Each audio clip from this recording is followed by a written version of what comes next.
That's a long haul in. We got a whole bunch of fresh snow last night. So I'm out again, hot tenting, by myself this time. I got a couple of days off, so I thought I'd head out my own and give a brand new tent I just got from Snowtrekker. I got myself a Minimalist. It's one person. I think he can fit two. I'll see when I put it up. But it's 14 pounds and it's got minimal poles, and I'm really excited to try this out. First of all, for price range, it was only like $750, and I got a small stove to go with it. It's -7, it's not that cold, and so this small stove should be fine. I'm blabbing, I'm quite excited about this. I just want to put it up, but what's really cool why I like this is I didn't bring my huge freight toboggan with me this time. I've just got, my daughter's sled and used that. I put everything in a bag here. I changed my whole system this year, and it's my first time taking this out.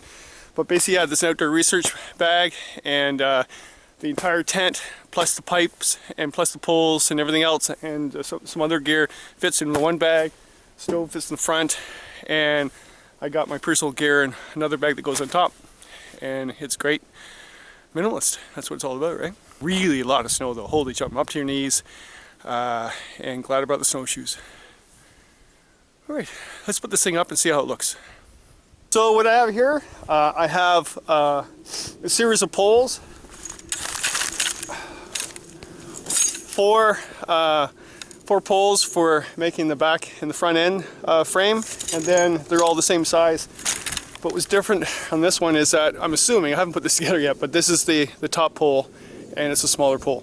No biggie. My other tents, all the poles are the same size, so there's no scratching and wondering.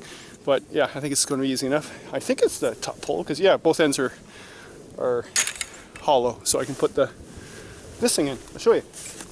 This thing, and it connects it.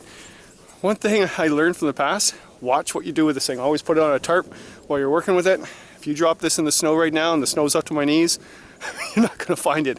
I first went winter camping here a long time ago to put another tent up, and I lost it. Thank goodness I rigged something else up. Came back with a metal detector to try and find it. Couldn't find it. Found it in the spring though. Don't lose this, and make sure you bring an extra one just in case, because you may lose it. All right, time to get this thing up. Well, I like the tent. I love the tent. It's actually perfect. It is a Minimalist. You could fit two, but yeah, it's more comfortable with me and the dog. And I'll show you why it's 14 pounds. The pipes, or not the pipe system, the pole system along the sides are very small. So what you have are three small lightweight poles with a rope system on them, pulling the tent up, and it gives you really good volume inside. The pipe hole is all like the others, but remember it's a small diameter pipe for their stove, so remember that. If you don't bring your large stove, you don't need your large stove in this tent. It's too small. You'll get heated right out.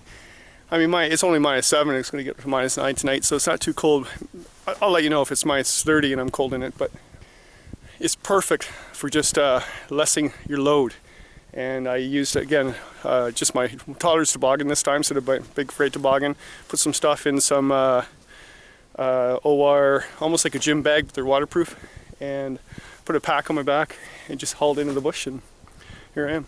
Well, as you see, I haven't dampened the snow down yet. I haven't done that. I should have done that before I put the tent up. Oh well, I'm going to push it to the sides and hold the sides out. But this is the room you've got inside. So sleeping area here.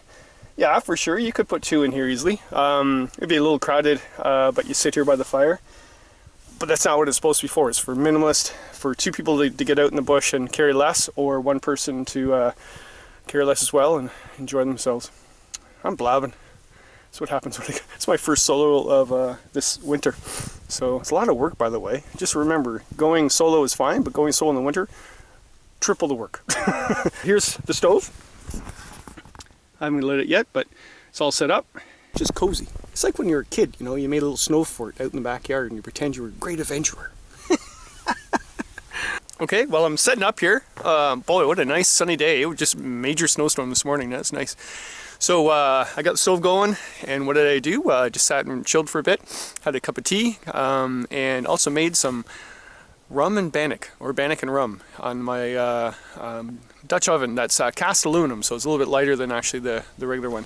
So this is bannock. It's whole wheat flour, powdered milk, baking powder, and I put a little bit of cinnamon in there.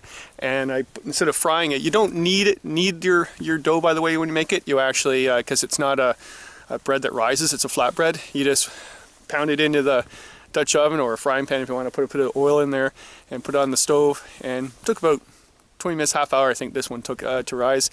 Not to rise, sorry, to cook. But just before it's done, I flip it over and pour a bunch of rum on it and then let it cook a bit more in the oil, and oh man, it makes a huge difference.